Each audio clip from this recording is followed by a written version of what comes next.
How have your views about forestry changed? This has really shed a lot of light on the whole entire process of forestry, and I've realized that there's a lot more that goes into it, from the entire planting to the harvest, and then till it goes into the pulp mill. And I don't have such a negative view, I guess.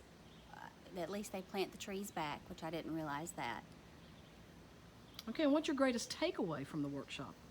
I think my greatest takeaway from the workshop is just how much goes into the entire industry, again, from planting to harvest and everything in between.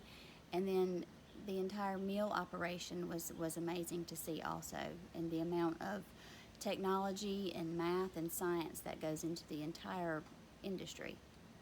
And how will the teacher conservation workshop impact what you plan to do? It has given me a lot of information and insight to take back to students and even adults. And one final question, if you could say one thing to our sponsors, what would you say? Thank you so much for giving us this opportunity.